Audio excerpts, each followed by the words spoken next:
welcome to It's All Black and White TV. And yes, this is your daily podcast of NUFC latest news. And thank you for joining me. Okay, if you do like what you see, then please do smash the like. It really does help the channel up the search results. So if you can smash that like, it means people who haven't found the channel will find it a bit more easily. Also, if you're brand new at the channel, then come and smash the subscribe. Free to do so. Come and join our great community we have here. And also that bell notification tells you when I'm live, have a pre-record, or any upcoming shows. Right, okay, so let's get into some of the action anyway. So we are hearing that this deal with Harvey Barnes is getting very close, apparently. According to sources, a fee has been agreed, and they reckon it's around the region of £35 million for Harvey Barnes, and that we are hoping to get him signed up before we go on the tour of the USA. So this one looks like it is edging closer. So again, we will have to wait and see on that one. But yes, we know people were out yesterday doing their usual plane spotting stuff, saying, "Oh, there was a helicopter left Leicester and come to Newcastle." Doesn't mean to say that was Harvey Barnes coming to Newcastle. That could have been anybody on that helicopter. It could have been anybody going to a business meeting or a business conference, or somebody could have been to a business conference and going back home to Newcastle. So, we know these plane spotters love doing this. I don't know what they spend that time, looking at aeroplanes, where they're coming from. But, as I say, anything like that doesn't mean to say it's a player. It could be anybody, could be business, it could be official government business. You don't know, it could be anything. So, I've seen a lot of them say, "Oh, this plane's coming in," and it's nobody like coming to Newcastle at all. For us, it's it's somebody else on business or whatever. So, just keep that one in mind.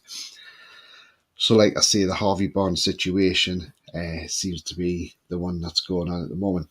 Now, another new link's come out overnight, and according to the sources, that ourselves, Newcastle, and then Man United and Villa, we have held talks with the representatives of João Felix. Now then, that's an interesting one. Look, I think the kid's a good player. He's fell out of favour with Diego Simeone, so obviously Atletico are looking to move him on. Yes, we know he's got a hefty price tag.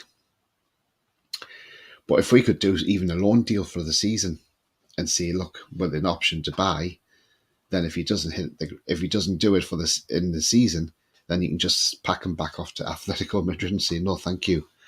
Yes, he didn't do too well at Chelsea, but come on, look at Chelsea. The amount of players they were bringing in, they just looked awful, didn't they? So, again, it's one to watch, and we'll just see what happens with that one.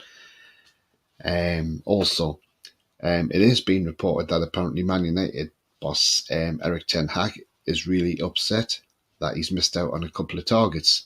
One of them being, according to sources, Axel Disasi. They are saying we have agreed terms with the player. Again, I'm not going to say yes, he's definitely coming, because we don't know. He might not turn up.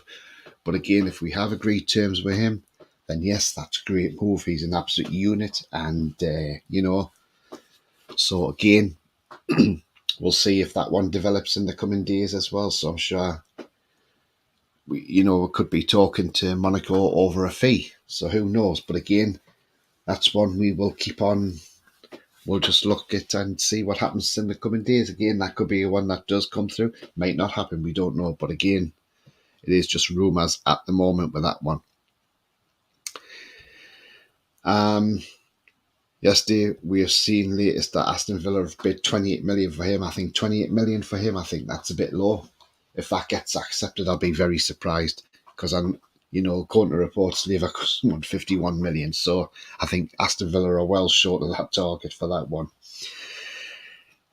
One player we were previously linked with, and I think this goes back to last year. I don't know if people remember, but we looked at PSV Eindhoven's Ivory Coast midfielder Ibrahim Sangaré, 25. Well, apparently Nottingham Forest have made an offer for him now, according to The Athletic. So if Forrest gets him, he's a cracking player. So yeah, but he plays in that DM role, so we don't need him anyway, do we? But again, that's a very good player for Nottingham Forest, Sange. But yeah, back to the Harvey Barnes. I mean, the same West Ham are upset at this because it's the time it's taken to get like Declan Rice sealed done, and they feel they've missed out on Harvey Barnes, and we've jumped ahead of them. But again, it is what it is, I mean, now on Chiesa, the rumours on Chiesa at the minute is, as we are closing on a deal with, obviously, Harvey Barnes, Juventus are, excuse me, are trying to sell a number of first-team stars to balance the books, having missed out on Champions League qualification. Chiesa is obviously deemed one of the sellable assets because they're saying he's not a natural fit for the 3-5-2 system that Max Allegri plays. Villa and Liverpool are credited with an interest, but he's not keen on a switch to Villa. But also the Juventus transfer chiefs have reportedly travelled to London to discuss a deal for both Chiesa and Dusan Vlahovic. That's interesting, Vlahovic as well. Because obviously they need the money, don't they? But what the report is saying is Chiesa's open to a move to Liverpool or Newcastle.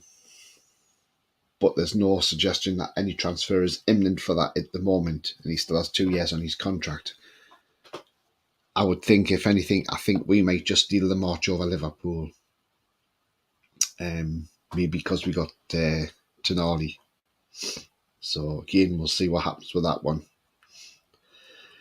But on the Felix one, there is no formal offer at this stage. So, and that's according to sources as well. So again, I mean, there's still people coming up with a debate. Oh, well, how we're signing all these players with FFP's coming in, and the media. And it's like, look, at the end of the day, there must be a reason why we can sign these players,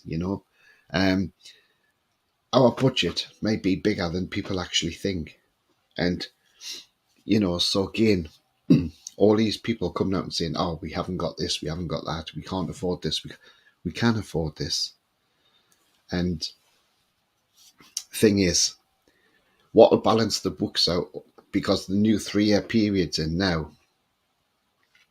So what will balance the books out now is the fact is you can go out there and go and buy some players, but you can also go and get more sponsorships in.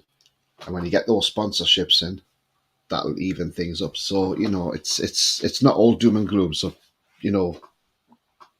don't be all down or anything if you see it reported. Just take whatever you see with a pinch of salt, because the club know what they're doing. The club aren't going to go stupid and spend well over the top and then we get done for it. So they're not going to do everything. So that's not going to happen. I mean, Everton's FFP should have been well sorted by now. The case, I think it's disgusting that teams have gone down and Everton are still getting away with it, And I think it's set for October. I hope it is, and I hope they're really done well and truly, because they need to be sorted out. Clubs like that can't continue, to just take the P over FFP, and yet we are trying to build. We are trying to go within the parameters of the FFP as well. So, again, it is one that we just have to wait and see. I mean, other news, I know we're not linked with them, but apparently Man City have turned down bids of 30 million quid for their youngster, James McAtee, especially from Sheffield United. So obviously they are highly rate this kid, and they don't want to lose him. So, that's an interesting one, isn't it? For a youngster to be valued, for somebody to go with 30 million quid and be turned down for him. So, that's it. But there must be something there. I mean, last night we done the transfer show. We talked about quite a few players. And, I mean, look, it's one of these. The rumour mills are going to be massive. and it's fantastic. But we love it. We're loving the rumours, and long may these rumours continue. Also, now another player we have been linked with, which is quite a shock, and to be honest with you, um, in all honesty, I don't really know. I don't really know a lot about him. And the C's rated around about 30 to 38 million pound mark. And what I'll do is I'll come up with I'll bring his stats up as well. Just bear with me. I know we're still linked with DeMarco as well, by the way, but don't know what's we don't know what's happening with that one. But again, it's one of them. We'll just have to wait and see. Right. So this player plays for Strasbourg, Red Bull Salzburg, and he's got a contract. He's into his final year of his contract. He's Swiss. He's 23 years old. His name is Noah Okafor or Okafor. I don't know how you pronounce his name. I might have pronounced it wrong. According to SofaScore, he's worth about 22 million euros. He's a striker. His finishings, his strengths, ground jewels are his weaknesses. Last season for Salzburg, he started 11 out of 21 games. He scored 7 goals and got 3 assists. So again, he would be a backup striker if he was coming in. But personally, I'm not so sure because I don't know what he's like. I've never seen the lad play. The season before that, he started 11 out of 21 games again. And got 9 goals and 8 assists. So, season 2021, he started 12 out of 18, scored 6 goals. And that was like a 1-3 ratio and 3 assists. As I say, he's only 23. But again, I'm not so sure on this player. If you're going to spend that money on him, in all honesty, I would rather go out and get Eli Wahi, who I think is a much better goal scorer and is only 20 years of age. And yes, you might have to pay about 40 million for him, but I tell you what, he would be ideal because you've got somebody to grow there for the future, and he just bangs the goals in for fun for Montpellier. So again, you might even get lower than 40 million from Montpellier. It all depends how eager he would be to sell. But again, that's someone to look at, I think, more than Noah Okafor, in my opinion. So again, I would rather go for him. But as I said, there's players that we need to get off the books ASAP. Jeff Hendrick needs to go as soon as possible. Just get rid, I think we're all sick of seeing him around the club. We need to get into the rumours on Darlow and just get selling him, A club just needs to take him. Simple as, just please take him, And Jamal Lascelles is another one that's got to go as well, as has Javier Manquillo. I mean, surprisingly, the fee we received for Chris Wood, it's the first time we received a fee over 10 million for a player since the Jose Perez left for 30 million. So that just shows you how much some of the team is not worth, I mean, the likes of Jamal Lascelles, you may get 5 million for him. Carl Darlow, you may get 5 million for him. Hendrick, I don't know what you'll get for him. Probably not a lot. Ryan Fraser's another one. Will we get a lot for him? I can't see it, in all honesty. But, again, we'll just have to wait and see. Anyway, it's coming to the end of the show. If you've liked what you see, then please do smash that like. It really does help the channel at the top of the search, and it means anybody who hasn't found the channel can find it more easily. Also, if you're brand new at the channel, come and smash that subscribe. Come and join this great community here And the bell notification will tell you when I'm live, have a pre-record, or any upcoming shows. 25 subscribers away from 850. So that's absolutely fantastic. Thank you very much indeed. But as I say, the future's bright.